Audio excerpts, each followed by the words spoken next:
Good, Hi, Howard. How are you? Good, thanks. So, Moonstruck is celebrating its 25th anniversary. 17 here, I guess. Right.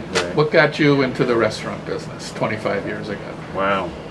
It goes back more than that, but I consider myself in the hospitality business for now 41 years. Wow. I started as a busboy in Eatontown. Is the restaurant still there? The building is, there's Four Seasons. At the time it was a seafood restaurant, Davy Jones Locker.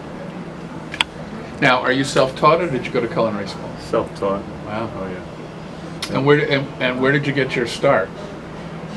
My first was Nick's Clam Bar in Asbury in like 1978. I think it was, that was in the kitchen. It was an Italian seafood restaurant that was really like Brooklyn Italian, very strong. Not what you would normally see around here, but that was my first. I ended up in California to work in a restaurant, and I was 17 at the time, and I wanted to do prep, and the chef at the time said, you're going on the line. So like, I'd never been on the line before. He threw me on the line at 17 and burning my fingers, but just was that fire, throw me right into the fire. So that was my early start in California. So learning to cook is one thing. Learning to run the business part of it and the kitchen and that kind of thing. Where did that come from? I would say my mom, my dad, for sure.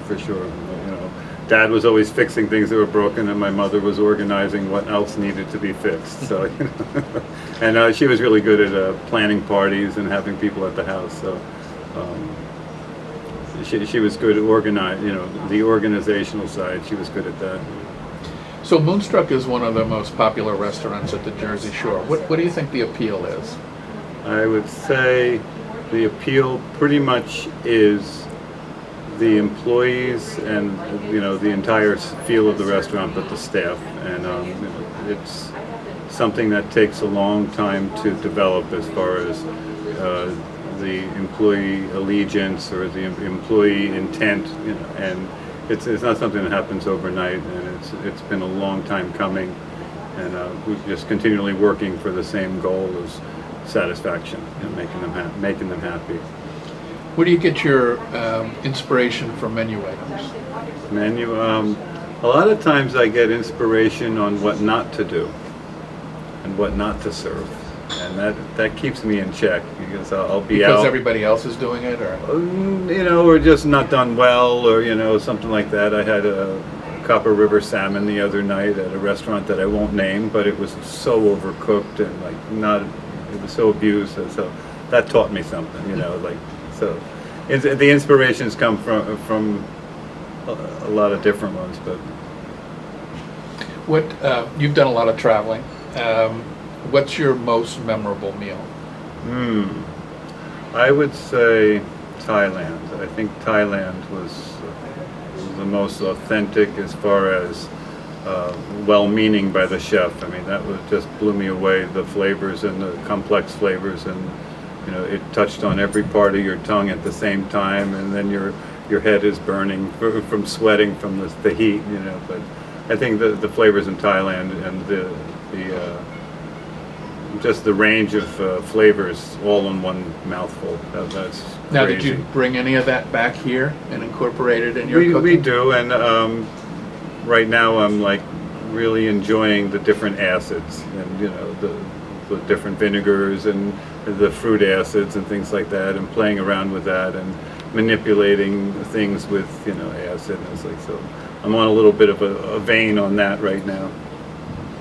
So 3 people you'd like to have dinner with, dead or alive? Oh, I would say they're all dead, and they're all my family for the times I haven't been able to spend with them, because I'm here every night, every weekend, every holiday. So I would say my family. Last meal, what's on the menu? Ooh, I would probably say a good California restaurant. That's something a little with a new approach. Maybe try the French Laundry or something like that. Any new menu items for the summer? Ooh, You know, right now we're being inundated with our fishmongers' offerings as far as New Jersey seafood out of Barnegat, out of Point Pleasant, and New England, and we have the best seafood in the country. I think New Jersey's got the greatest scallops. You can't beat the scallops anywhere. So I would say we're going to lean heavy on local New Jersey seafood, and of course we're going to ripen our Jersey tomatoes to perfection, get them in a week early and serve them the following week so they're just bloody red. And we do a lot of Jersey corn, a lot of Jersey tomatoes. We've been sourcing from a farm out west New Jersey for some of our lettuces, and just get them right off the farm Friday morning, and it's like, oh, it's heaven. That's great. Well, thanks so much, and have a great summer. Thank you. Thanks, Jim.